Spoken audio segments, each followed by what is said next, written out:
મોજમાં હોવું જોઈએ માણસ. દાંત ન કાઢતો હોય એને મિત્ર ન બનાવો, ભાગીદાર તો નહીં જ, અને વેવાય તો નહીં જ.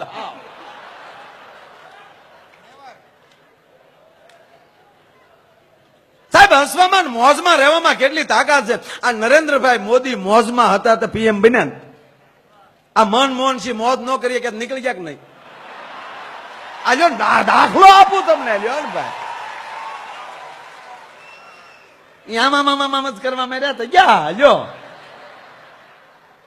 નકર તો એની દાઢી કઈ નાની નહોતી, આપણાની તો ઝીણી ઝીણી જ હતી. અને એક વાત નક્કી છે, જયારે જયારે કઈ પરિસ્થિતિ ખરાબ બનવાની હોય ને ત્યારે કોઈક ગુજરાતમાંથી જ જાગ્યો છે. ગરવી ગુજરાત, ગરવી ગુજરાત. 100% ભારત વર્ષના આપણે એ ગૌરવ લઈ શકીએ.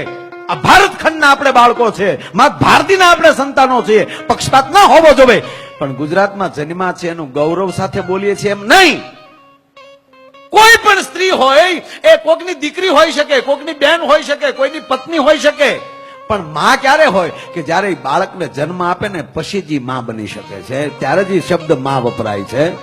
તો ભારત નામ છે એ સ્ત્રીલિંગ નથી, પુલ્લિંગ છે, છતાં કહેવાય માં. પણ ભારતને માં શું કામ કહેવાય? એની કમરમાં ગુજરાત રૂપી છોકરું રમે છે ને એટલે આ દેશ માં કહેવાય છે. ભલામાં ગૌરવ તો ગુજરાતી લઈ શકીએ સાહેબ, 100%.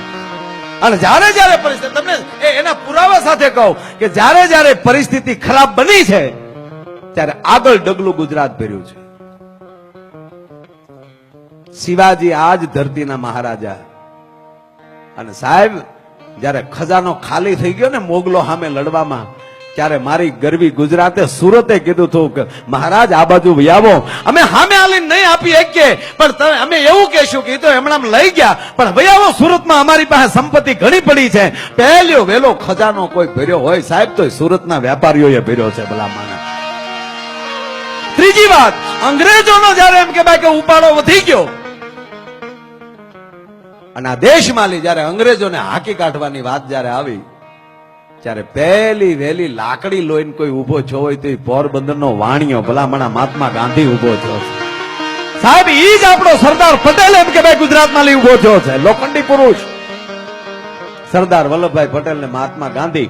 અને ઈ બે જયારે એમ કે ભાઈ કે આખા ભારત વર્ષમાં આટા મારતા હતા સુનિલભાઈ, ત્યારે ભારત વર્ષના એક પણ રજવાડું આગળ નહોતું હાલ્યું. તેથી ગુજરાતનો 18 પાદરનો ધણી ભાવનગરના કૃષ્ણકુમાર સિંહજીએ કીધું હતું કે આલ્યો 1800 પાદર હું પેલા આપું છું જો આ દેશને આઝાદી મળતી હોય તો. ભલા માના.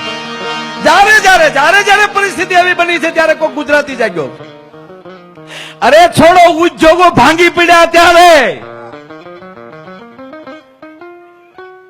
પહેલો વેલો કોઈ એવો ઉદ્યોગપતિ માથું કાઢ્યું હોય તો સાહેબ આપણો કુકસવાડાનો ધીરુભાઈ અંબાણી. ભલા માણા કે જો એ જોઈ કે અરે માણાને ડોકમાં ઘરેણા ઘટવા મળ્યા.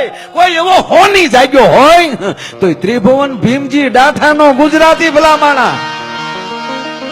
અરે મુંબઈમાં દૂધ મળ્યું ઓછું થવા તબેલા ખેંચ્યા તો અબ્દુલભાઈ ખોજો ડાઠાનો નીકળ્યો. ભલા માણા. દાદાબા દાદી ભેવું એમ. અને સાહેબ માણસ પાસેલી શાસ્ત્ર મળ્યું ખૂટવા, જ્ઞાન મળ્યું ખૂટવા. સંતો ઘણા હતા, મઠીયું બાંધીને બેઠા હતા, આશ્રમો બાંધીને બેઠા હતા, પણ હાલતી ચાલતી એમ કે સંસ્કારની યુનિવર્સિટી કોણ? ત્યારે પણ બે ગુજરાતી ઉભા થયા. એક ડોંગરેજી બાપા, બીજા પૂજ્ય મોરારી બાપુ, ત્રીજા રમેશભાઈ ઓઝા. 3 ગુજરાતી. ભલા માણા તમારું શું ઘટે એ તો વિચાર કરો તમે. અને આજ દેશ જાણે હલબલી ગયો તો ડોલર મીડા માથું કાઢવા અને વડાપ્રધાનના મોઢા મીડા હિવાવા. ત્યારે એમ કહેવાય કે આજે 2014 જો કોઈ એમ કહેવાય કે ઝાડા ફાડો માણા, હાવજ જેવો માણા દિલ્હીને મળ્યો હોય તો એ નરેન્દ્ર મોદી ગુજરાતી. સાહેબ આમાં હું ઘટે એ તો મને કયો યાર. सारे जहां पे अच्छा हिंदुस्तान हमारा है तो 100%. પણ ગુજરાત તો બાળક છે સાહેબ, છોકરો છે.